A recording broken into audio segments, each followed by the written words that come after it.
Assalamualaikum warahmatullahi wabarakatuh.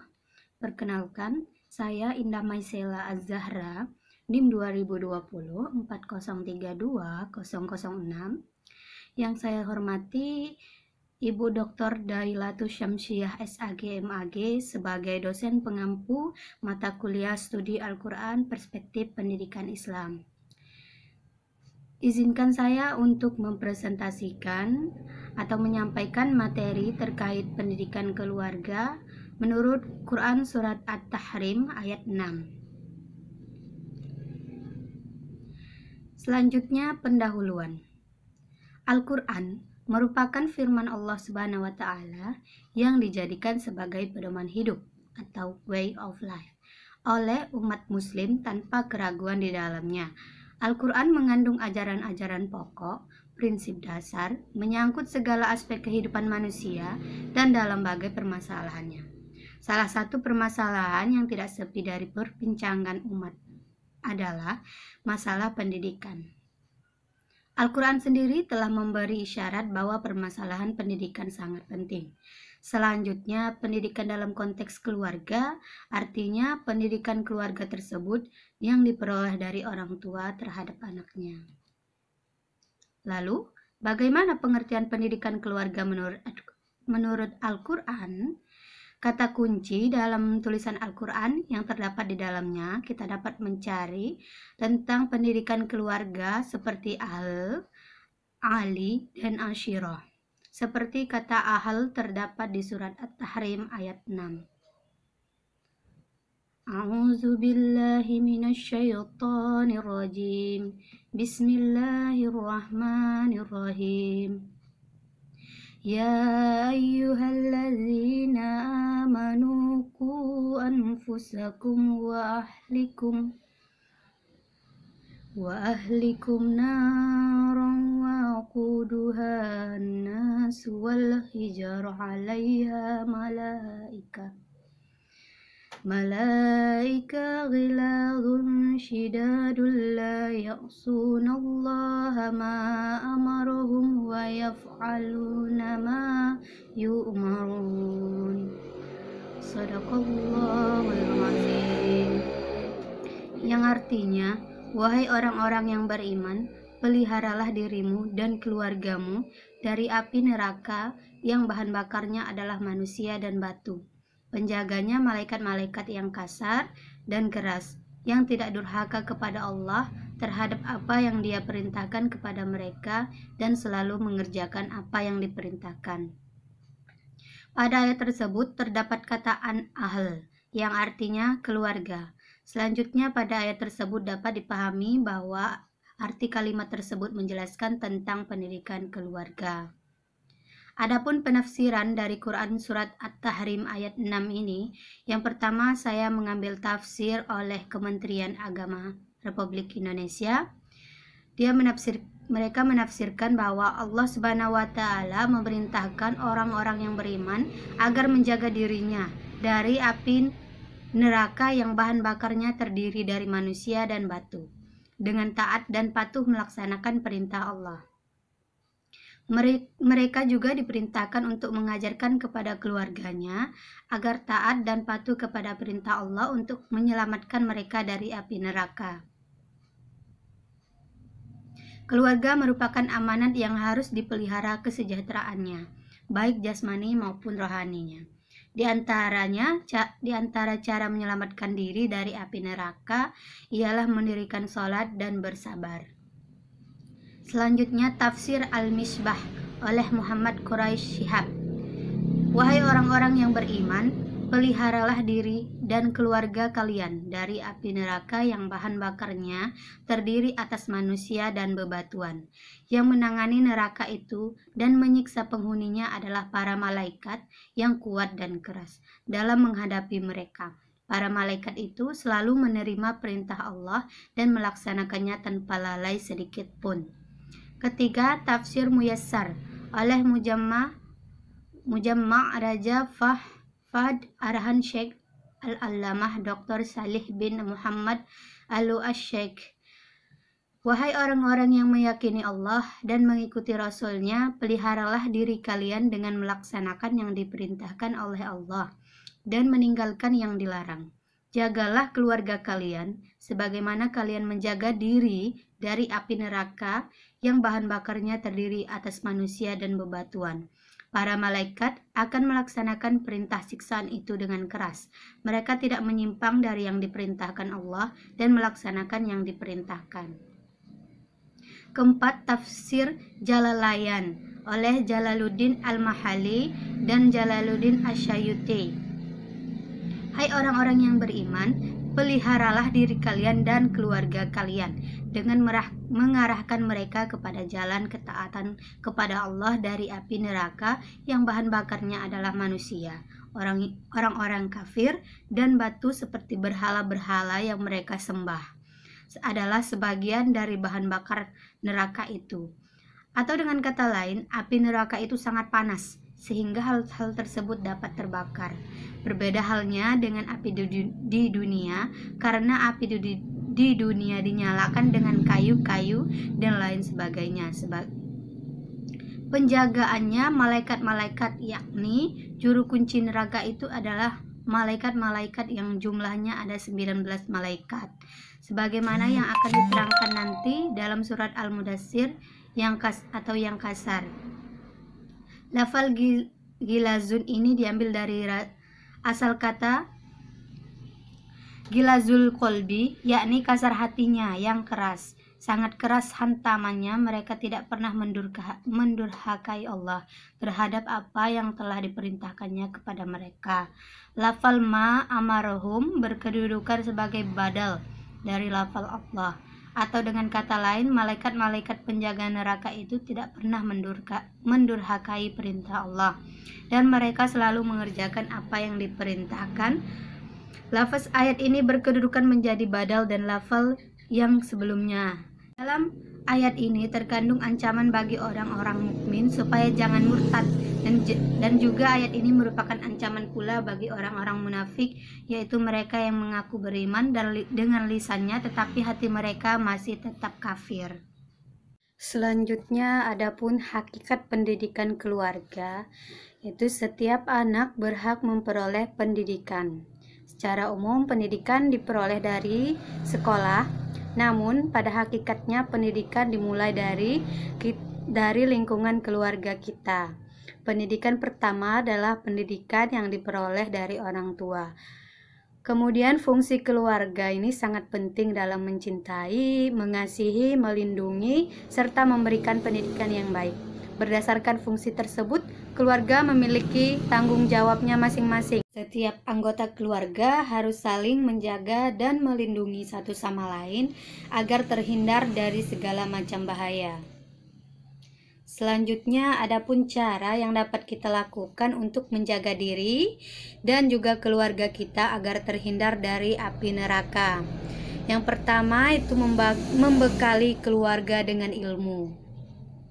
Keluarga berkewajiban mengajarkan ilmu fardu ain kepada anak-anaknya, yaitu yang menyangkut Al-Quran dan ilmu ibadah dasar, seperti hal ihwal sholat, puasa, zakat, haji, dan sebagainya, yakni ilmu-ilmu yang berkaitan dengan kewajiban sehari-hari seorang muslim. Prioritas ditunjukkan kepada pengajaran Al-Quran, sebab salah satu ciri anak yang mendapatkan keridhaan Allah ialah berpegang teguh kepada Al-Quran. Selanjutnya yang kedua, mendidik keluarga dengan akhlak. Keluarga merupakan orang pertama yang memiliki peran penting dalam pembentukan akhlak anak. Orang tua harus mengajarkan akhlak yang mulia dengan melatih anak sejak dini, dengan cara membiasakan hal-hal yang baik, menghormati kedua orang tua, bertingkah laku sopan, serta bertutur kata yang baik. Selain kepada orang tua dan anggota keluarga, anak juga dididik agar memiliki akhlak mulia terhadap orang lain, juga dengan cara membiasakan, memberikan peniruan kepada anak, dan sebagainya. Yang ketiga, mengajak keluarga melakukan ketaatan dan melarang berbuat kemaksiatan. Orang tua berkewajiban untuk mengajarkan pendidikan tauhid dan sholat kepada anaknya secara langsung. Orang tua wajib memberikan teguran bahkan hukuman pada anaknya jika anaknya melakukan kemaksiatan. Sesungguhnya hukuman tersebut juga merupakan salah satu rasa sayang orang tua kepada anaknya agar tidak melakukan larangan Allah Subhanahu wa taala. Jika pendidik diperoleh anak dari orang lain, maka orang tua wajib untuk mengontrol dan mengawasi proses berjalannya pendidikan tersebut dengan sebaik-baiknya. Selanjutnya, dalam penerapan konsep pendidikan keluarga, kita memerlukan metode-metode dalam mendidik anak dan juga keluarga kita. Yang pertama, metodenya itu melalui keteladanan. Metode ini bermaksud orang tua harus memberikan contoh yang baik kepada anaknya karena anak-anak akan selalu mengawasi dan memperhatikan perilaku orang tuanya, bahkan akan meniru atas apa yang telah dilakukan oleh orang tuanya tersebut. Jika yang ditiru baik, maka akan baik pula perilakunya, dan juga begitu sebaliknya. Karena orang tua memiliki peranan yang sangat penting dalam membentuk karakter dan kepribadian anak. Selanjutnya, metode yang kedua yaitu melalui bimbingan dan nasihat. Nasihat dan petuah memiliki pengaruh yang cukup besar dalam membuka mata anak akan kesadaran hakikat sesuatu, mendorong mereka menuju harkat dan martabat yang luhur, menghiasinya dengan akhlak yang mulia, serta membekalinya dengan prinsip-prinsip Islam. Metode yang ketiga yaitu kisah dan cerita. Allah Subhanahu wa taala juga menggunakan metode kisah dan cerita ini dalam mendidik, mengajar, mengarahkan kita sebagai umat manusia. Dalam Al-Quran, Allah Subhanahu wa taala menyebutkan tentang kisah-kisah para nabi dan rasul agar manusia dapat menjadikan teladan yang baik bagi kehidupannya. Selain itu, anak akan cermat mendengarkan kisah-kisah kebaikan dan keburukan dari kisah nabi dan rasul tersebut, sehingga anak akan mengingat dan menerapkannya dalam kehidupan sehari-hari. Metode yang keempat yaitu metode pembiasaan. Metode pembiasaan ini dapat dimulai dari anak masih kecil, seperti dibiasakan untuk sholat. Anak akan terbiasa dalam hal apapun yang diajarkan keluarganya, hingga nanti anak sampai pada usia yang baligh. Sebagai proses awal pendidikan, pembiasaan termasuk cara yang efektif dalam menerapkan nilai-nilai moral dalam jiwa anak, sehingga nilai tersebut akan teraktualisasikan dalam kehidupannya sejak ia mulai memasuki usia remaja sampai dewasa. Selanjutnya yang kelima, metode pemberian motivasi. Metode pemberian motivasi adalah salah satu metode yang dapat membangkitkan semangat dan keinginan anak untuk belajar. Jiwa manusia pada dasarnya selalu ingin mengetahui sesuatu yang baru. Jadi, dorongan dan motivasi yang diberikan kepada seorang anak dapat membuatnya sangat bersemangat dan memiliki keinginan yang kuat untuk mencari dan meneliti apa yang hendak diketahuinya. Yang keenam adalah metode ibrah.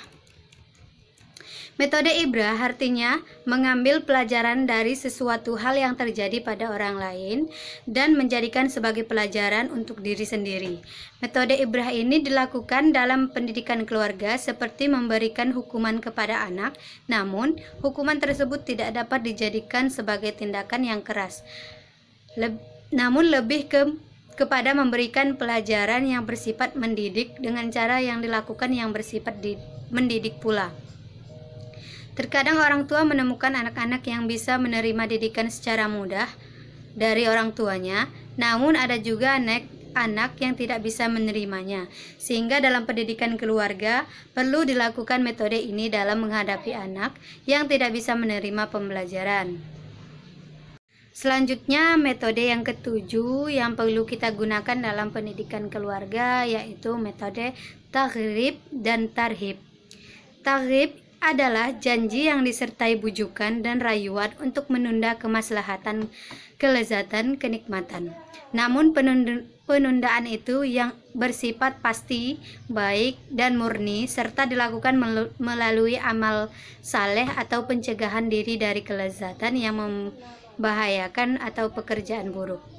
Sedangkan tarhib adalah ancaman atau intimidasi melalui hukuman yang disebabkan oleh terlaksananya sebuah dosa, kesalahan, atau perbuatan yang telah dilarang Allah. Selain itu, juga karena menyepelekan pelaksanaan kewajiban yang telah diperintahkan Allah. Tarhib pun dapat diartikan sebagai ancaman dari Allah untuk menakut-nakuti hambanya, melalui penonjolan salah satu sifat keagungannya dan kekuatan ilahinya, agar mereka teringatkan untuk tidak melakukan kesalahan atau kemaksiatan. Intisari yang dapat kita ambil dari materi ini terkait pendidikan keluarga dalam Quran Surat At-Tahrim ayat 6, yaitu berdasarkan tafsir dari Quran Surat At-Tahrim ayat 6 secara keseluruhan membicarakan tentang melindungi diri sendiri dan juga menjaga keluarga dari api neraka. Artinya, sebagai ayah, ibu maupun anak mempunyai tanggung jawab masing-masing, baik tanggung jawab untuk diri sendiri dalam melindungi diri dari api neraka, juga melindungi anggota keluarga yang lain di dalam satu rumah. Pendidikan dalam keluarga sangatlah penting dan utama bagi setiap individu, karena mulai dari keluargalah kita sejak kecil dapat mengetahui mana yang baik dan mana yang buruk. Keluarga merupakan sumber pendidikan yang sangat berharga bila kita dapat mengetahui konsepnya. Allah Subhanahu wa Ta'ala dalam Quran Surat At-Tahrim ayat 6 sendirilah yang mengarahkan kita agar menjaga, melindungi, memberikan pendidikan dalam kehidupan berkeluarga. Sebagai hamba Allah Subhanahu wa Ta'ala, kita diwajibkan untuk melaksanakan kewajiban kita dan menjauhi segala larangan-larangan, sehingga pada akhirnya kita akan memperoleh keselamatan baik di dunia maupun di akhirat dan dijauhkan dari api neraka. Banyak cara agar kita dapat melindungi diri sendiri dan keluarga kita dari api neraka, yaitu yang pertama membekali keluarga dengan ilmu agama, yang kedua mendidik keluarga dengan akhlak yang baik, ketiga mengajak keluarga melakukan ketaatan terhadap Allah Subhanahu wa Ta'ala dan melarang kemaksiatan.